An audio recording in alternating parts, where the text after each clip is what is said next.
Chers amis, bonjour. Aujourd'hui, nous allons voir comment calculer des intégrales un peu complexes en utilisant la formule de la moyenne. Mais avant tout, n'oubliez pas de vous abonner à la chaîne et de liker la vidéo. Alors, prenons l'intégrale I qui vaut intégrale allant de 0 à 2pi de sinus pi sur 3 plus 27 cosinus θ cosinus hyperbolique de 27 sinus θ dθ. Alors, pour calculer l'intégrale, nous allons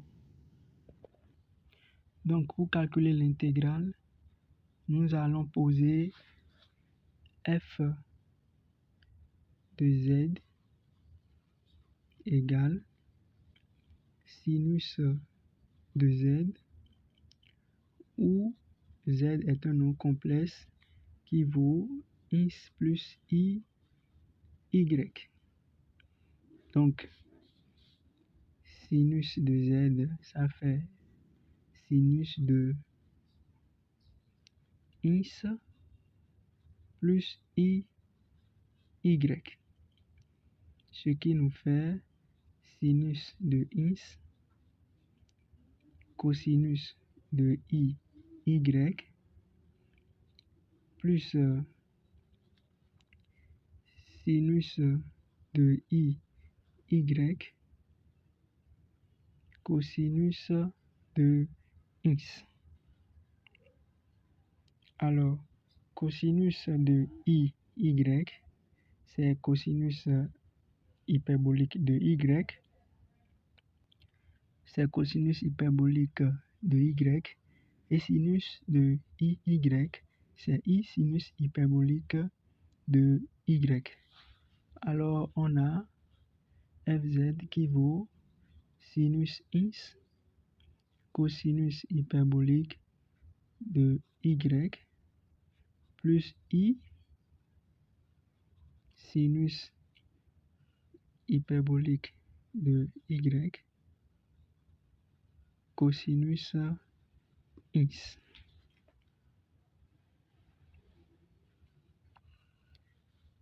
Car cosinus y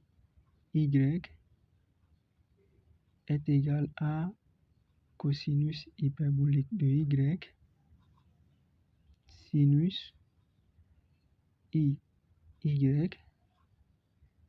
est égal à y sinus hyperbolique de y.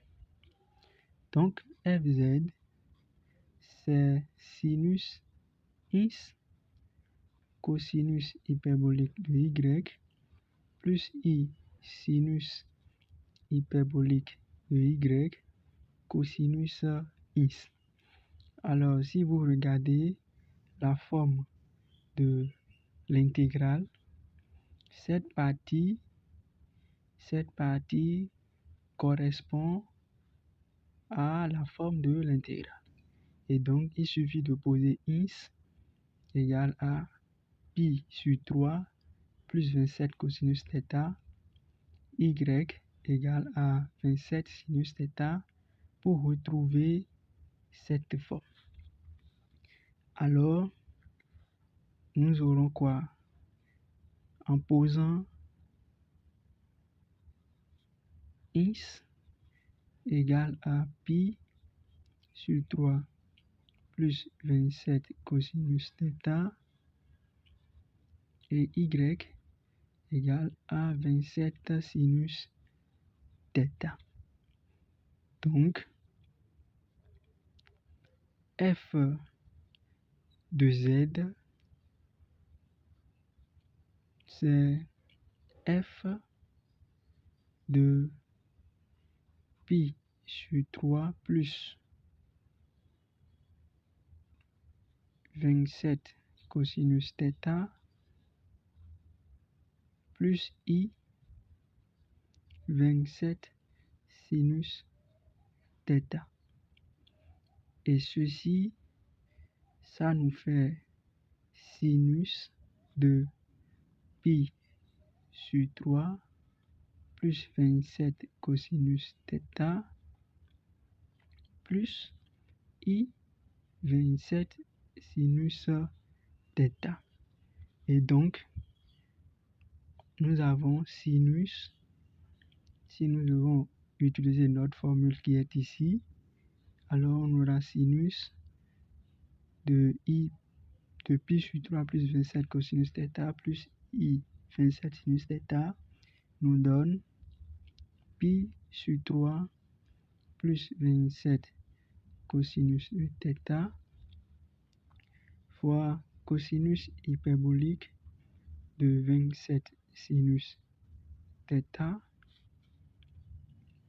plus I sinus hyperbolique de 27 cosinus θ fois cosinus de pi sur 3 plus 27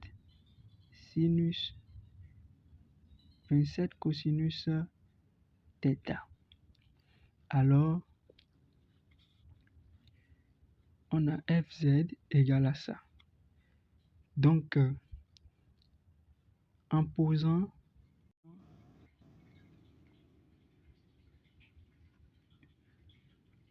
F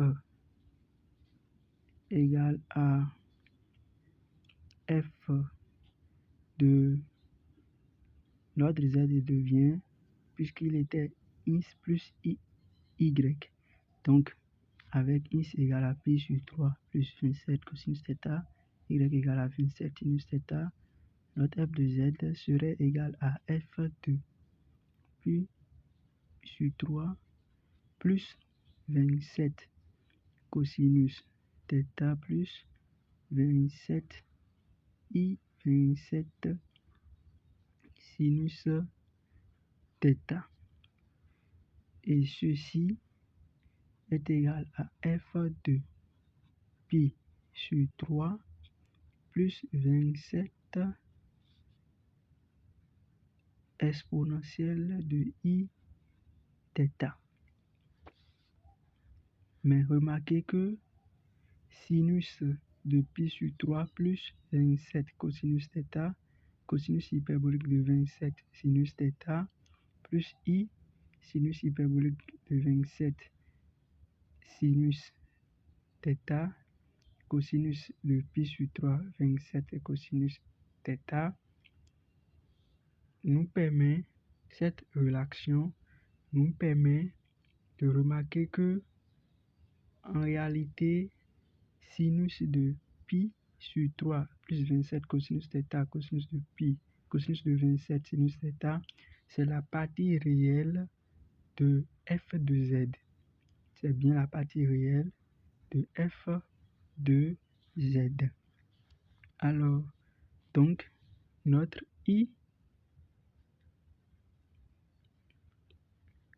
est égal à intégrale allant de 0 à 2pi de la partie réelle de f de Z d θ.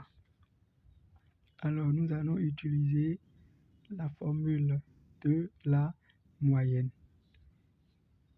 D'après la formule de la moyenne,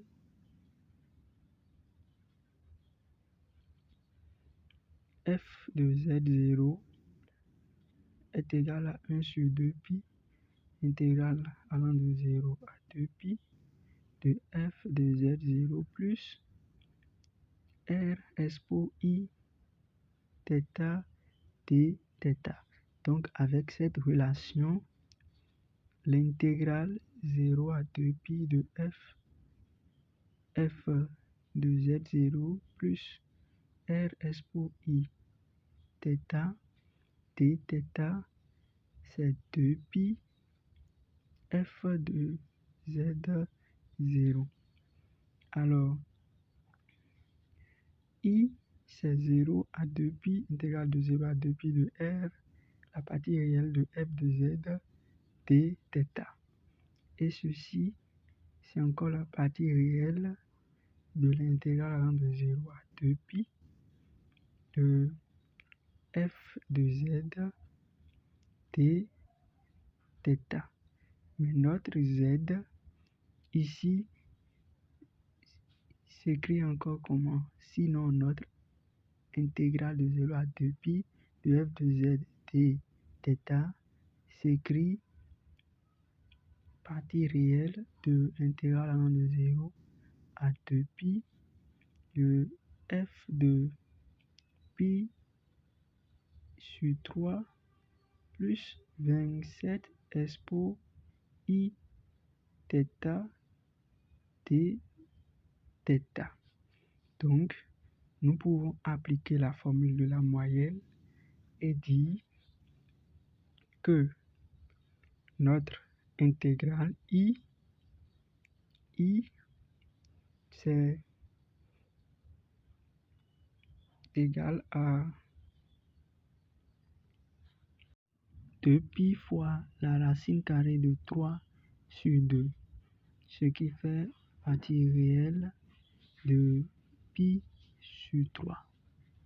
D'où I est égal à pi racine de 3. Alors, chers amis, à la prochaine et surtout, n'oubliez pas d'aimer la vidéo et de vous abonner à la chaîne. À la prochaine.